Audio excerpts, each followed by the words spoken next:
Добрий день, я Good afternoon. I want to thank everybody for joining us. My name is Olga Atamanova and Ukraine Media Center Ukrinform starts its operation today. It's year 9 of the war and day 285 of the full-scale invasion of the Russian aggressor in our land.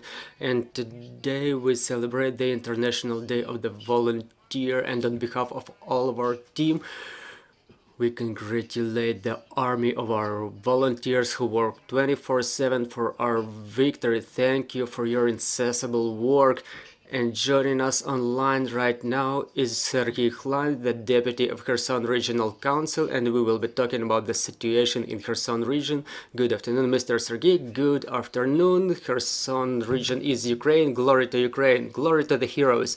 Mr. Serhii, what's the situation with bombardments in Kherson and Kherson region?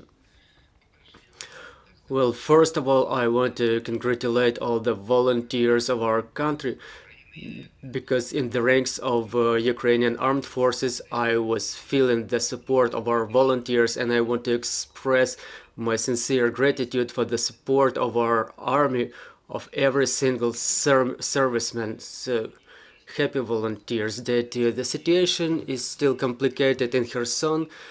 Kherson remains under constant shellings by the enemy. The night was difficult, there were explosions heard everywhere, and the morning started with explosions too. There are casualties, there are injured. The occupiers bombard the residential areas, apartment blocks, private houses, and not only in Kherson but along the whole bank of the Dnipro River. The village Publikanets in the bank of Dnipro River was under artillery strike and shelling by tanks. It's a little bit above Berislav along the Dnipro River, and the shelling resulted in one casualty. In the same way, the occupiers continue shelling the city of Kherson with mortars, artillery fire, rocket artillery, and so on. There are explosions heard all over the city, and especially in the industrial areas of Kherson, as well as residential areas in Tavrisky district and Ostrev district of the city. Tavrisky is a northern district of the city with residential areas, but it's no exception because all the districts of the city suffer the shellings. The arrival time of the projectile is from 3 to 7 seconds because the distance from the other bank of the Dnieper is quite short, and the occupiers use mobile mortar teams which bombard the city from the left bank. One person died yesterday while crossing Dnipro River, and it was announced that everybody who was staying in their country houses and during liberation the movement across Dnipro River was restricted. People could only be coming from the river terminal from their country houses, and that was the family moving across Dnipro River coming to Riverport, and the occupiers started shooting civilians using the gunfire, the small arms, and one woman unfortunately perished. Mr. Serhii, do we understand the number of casualties in Kherson and Kherson region from the moment of the occupation? The casualties are being documented. I don't have the exact figure. There are official details about the casualties and injured from that moment of the occupation. I just don't remember that figure and about the operation of our power grid in Kherson and Kherson region. What's the situation of in that area? There were news that the local government was able to resume the water supply to the city. Yes, now we reconnect certain number of consumers to the power grid, and it's the fifth day that it's happening. It was happening gradually. First of all, the critical infrastructure object, and then utility consumers like regular civilians. But the occupiers continue bombarding the power infrastructure to slow down the process of reconnection of the city of Kherson to the power grid. However, now the power supply is being resumed to over 80% of the consumers in the city. And now that the water supply is being reestablished, the water stream is still not quite intense, but people can cover their basic needs for the time being. There is water, there is light, and the situation is a little bit worse with heat supply, but the works are in progress to provide the water or the heat supply to the houses of the Kherson citizens.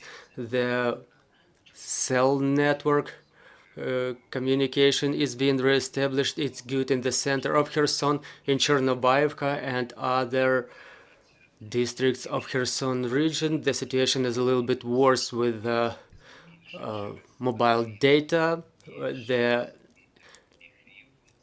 internet access has been mostly provided through Starlink terminals.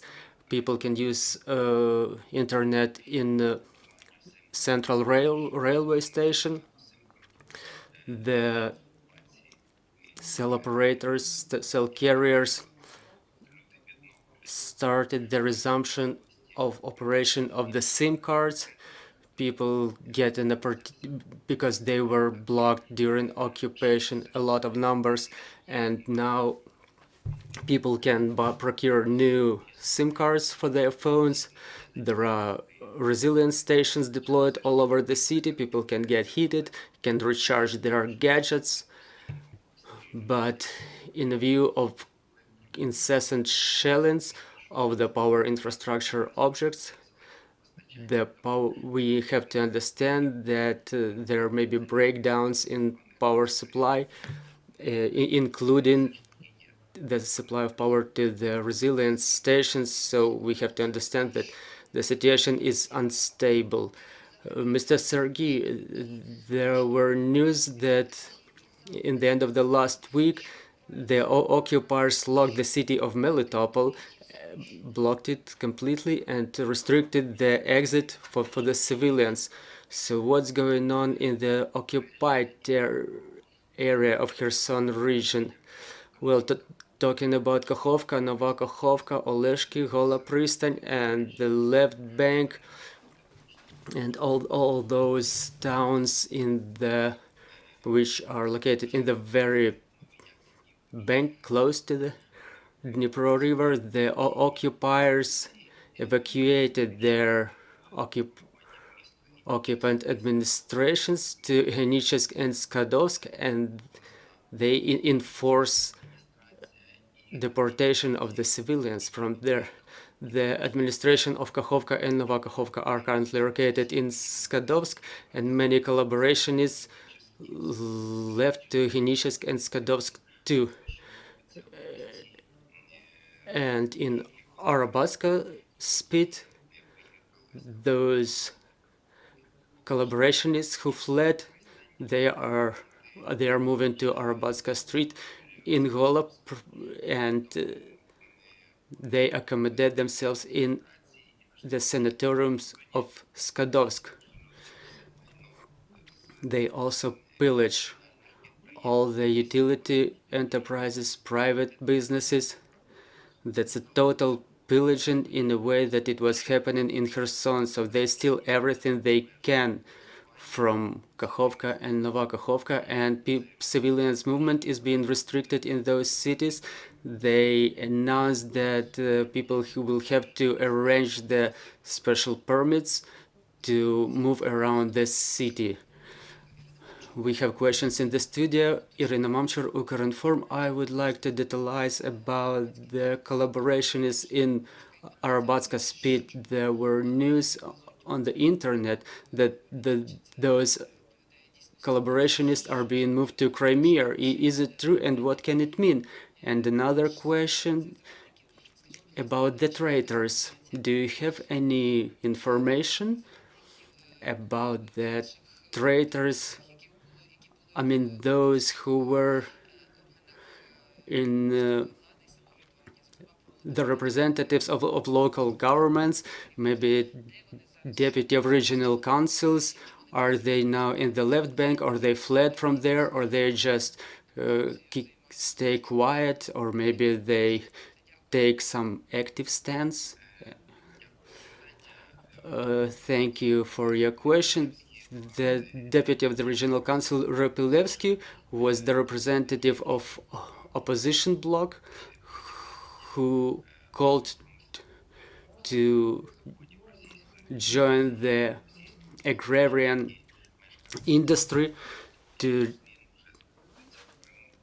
Russian laws, and he is now in Crimea, and his son is also regional council deputy. He's in Crimea too, so we have information that they left Kakhovka and are now staying in Crimea. As to the administration and collaborationists who are in Henishevsk, the administrations are in Henishevsk, and the representatives of those occupationist administration,